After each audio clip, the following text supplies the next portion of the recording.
आज आपण रव्याचा वेगळा पदार्थ बनवतोय। तुम्ही कधी रव्यामध्ये दूध घालून हा पदार्थ बनवला नसेल ना, तर एकदा बघितल्यानंतर केल्याशिवाय राहणार नाही। आजची रेसिपी तुम्हाला आवडणारीच आहे, म्हणून आधीच एक लाईक करा। रेसिपी चांगली वाटली तर शेअर करा, चॅनलवर नवीन असाल तर सबस्क्राइब करा। यासाठी इथे मी गॅसवर कढई गरम करायला ठेवलेली आहे। कढईमध्ये 1 चमचा साजूक तूप घालायचं आणि असं पसरवून घ्यायचं। यानंतर या तुपामध्ये इथे मी 1 वाटी बारीक रवा घेतलाय। रवा घेताना रवा बारीकच घ्या। तुमच्याकडे जर जाडा रवा असेल तर तो एकदा मिक्सरला फिरवून घ्या। गॅसची फ्लेम स्लोच ठेवायची आहे, फास्ट करायची नाही, नाहीतर हा रवा करपू शकतो। आणि हा रवा भाजताना जाड बुडाचीच कढई घ्यायची, म्हणजे रवा तळाला करपत नाही। गॅसची फ्लेम स्लो ठेवून रवा हा मंद गॅसवर चांगला सुगंध येईपर्यंत भाजून घ्यायचा आहे। रवा भाजत आला की याचा हळूहळू रंग बदलायला लागतो आणि छान एक सुगंध यायला लागतो। तर तुम्ही पाहू शकता रवा आता चांगला भाजून झाला, याचा हळूहळू रंग सुद्धा बदललेला आहे। हे बघा। आता सारख्याच वाटीने मी इथे अर्धी वाटी किसलेलं खोबरं घेतलंय। हे डेसिकेटेड कोकोनट आहे, जे रेडीमेड मिळतं ना ते घेतलेलं आहे। तुमच्याकडे हे नसेल, सुके खोबऱ्याच्या वाट्या असतील तर ते किसून घेऊ शकता, किंवा तुम्ही इथे ओल्या नारळाचा किस म्हणजेच ओल्या नारळाचा चव देखील वापरू शकता। आता रवा आणि खोबरं हे चांगलं भाजून घ्यायचं आहे, अजिबात कच्चं ठेवायचं नाही, म्हणजे हे मोदक आहे ते चांगले जास्त दिवस टिकतात। रवा आणि खोबरं आता भाजून झालंय। सारख्याच वाटीनी आता दूध घालायचं आहे। तर मी सुरुवातीला 1 वाटी दूध घातलंय, त्यानंतर अजून अर्धी वाटी दूध घातलंय। थोडं थोडं करून दूध घालायचं। तुम्हाला जर प्रमाण जास्त वाटत असेल दुधाचं तर सुरुवातीला कमी घाला, नंतर ॲड करा। आता इथे मी केसर घातलेलं दूध सुद्धा घातलं, यामुळे या मोदकाला रंग खूप सुरेख येतो। सगळं व्यवस्थित मिक्स करून घ्यायचं। मिश्रण थोडंसं घट्ट होईपर्यंत परतून घ्यायचं आहे। व्यवस्थित मी मिक्स करून घेतलं। आता गोडाप्रमाणे यामध्ये साखर घालायचं आहे। तर मी इथे सारख्याच वाटीने 1 वाटी साखर घातलेली आहे। आता साखर तुम्हाला जास्त गोड हवं असेल तर अजून घालू शकता। आता 1 चमचा साजूक तूप घालायचं। साजूक तुपाचाच वापर करा, म्हणजे या मोदकाला सुगंध फार छान येतो। व्यवस्थित पुन्हा एकदा मिक्स करून घ्यायचं आहे। साखर चांगली वितळली जाते आणि याला पाणी सुटतं, तर हे चांगलं मिश्रण आहे ते सुकेपर्यंत, ड्राय होईपर्यंत व्यवस्थित अशा पद्धतीने मिक्स करत राहायचं आहे। तुम्ही पाहू शकता याचं टेक्स्चर थोडंसं पातळ झालेलं आहे, कारण आपण यामध्ये साखर घातली आहे। व्यवस्थित मिक्स करून घ्यायचं आहे। मिक्स करून घेतल्यानंतर याला झाकण लावायचं आहे आणि 2 ते 3 मिनिटं वाफ काढून घ्यायची आहे। स्लो फ्लेमवर वाफेवरच हा रवा आहे तो चांगला शिजवून घ्यायचा।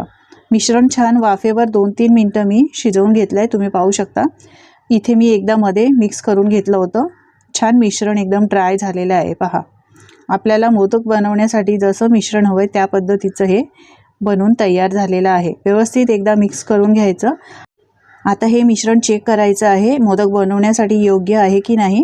मिश्रण गरम आहे, त्यामुळे हाताला थोडंसं पाणी लावायचं आणि थोडंसं हे मिश्रण हातावर घेऊन असं गोळा बनतो का बघायचं।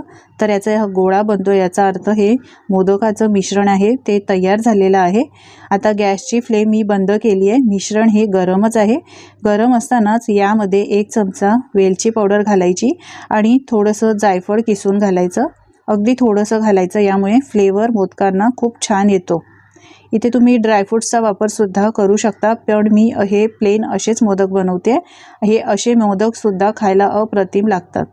व्यवस्थित सगळं मिक्स करून घ्यायचं आहे, म्हणजे वेलची पावडर आणि जायफळचा फ्लेवर यामध्ये उतरेल। व्यवस्थित मिक्स करून घेतल्यानंतर एका वेगळ्या भांड्यात काढायचं। मिश्रण पूर्णपणे थंड करून घ्यायचं। तर मी हे मोदकाचं मिश्रण आहे ते वेगळ्या भांड्यात काढून घेतलंय। थंड सुद्धा झालेलं आहे, तुम्ही पाहू शकता। एकदम कोरडं झालंय, अजिबात ओलसर नाही। अशा पद्धतीचंच आपल्याला हे मिश्रण हवं, असंच बनवून घ्यायचं, म्हणजे याचे मोदक छान बनतात। आता हे मोदक बनवण्यासाठी साचा घ्यायचा आहे, तर मी असा हा साचा घेतलाय। मोदक साच्यामध्ये चिटकू नये यासाठी याला सुरुवातीला फक्त तूप लावून घ्यायचं आहे, नंतर तूप लावायची गरज नाही। व्यवस्थित मोल्डमध्ये अशा पद्धतीने तूप लावल्यानंतर थोडं थोडं मोदकाचं मिश्रण घ्यायचं आहे आणि हे असं साच्यामध्ये सेट करून घ्यायचं। मंडळी, तुम्हाला जर माझी रेसिपी आवडत असेल तर प्लीज एक लाईक करायला विसरू नका, आणि तुम्ही कोणत्या गावातून कोणत्या शहरातून बघताय हा माझा रेसिपी व्हिडिओ हे सुद्धा कमेंट करून सांगायला विसरू नका, म्हणजे मी तुमचे आभार मानू शकेन। मोदकाचं मिश्रण व्यवस्थित साच्यामध्ये भरल्यानंतर एक्स्ट्राचं जे सारण बाहेर आलेलं आहे ते काढायचं आहे. व्यवस्थित प्रेस करून भरायचं, म्हणजे याला आकारसुद्धा खूप सुंदर येतो. आता मोदक डीमोल्ड करून घेऊया. तुम्ही पाहू शकता किती सुबक सुंदर असा मोदक तयार झालेला आहे. पहा किती सुंदर दिसतोय मोदक. याच पद्धतीने तुम्हाला मी अजून एक मोदक बनवून दाखवते. आपण तूप सुरुवातीला लावलेलं होतं, तर आता लावायची गरज नाही, कारण या मिश्रणामध्ये सुद्धा तुपाचं प्रमाण असल्यामुळे जास्त तुपाची गरज नाही. मोदकाचं हे रवा नारळाचं सारण भरताना थोडंसं दाबून भरायचं, म्हणजे या मोदकाला आकार खूप सुरेख येतो. व्यवस्थित असं पुसून घ्यायचं आहे आजूबाजूला लागलेलं सारण आणि सावकाश असा मोदक हा डिमोल्ड करून घ्यायचा. पहा, हा देखील मोदक खूपच सुंदर बनलाय. याला आकारसुद्धा खूप सुंदर आलेला आहे. अशाच पद्धतीने मी सगळे मोदक बनवून घेतले. तुम्ही पाहू शकता. घाई गडबडीच्या वेळी गणेशोत्सवाच्या काळात गृहिणींना बरीच कामं असतात. कधी कधी उकडीचे मोदक बनवायला वेळ नसतो, तर असे हे झटपट 10 मिनिटात बनतील असे इन्स्टंट रवा नारळाचे मोदक तुम्ही बनवू शकता.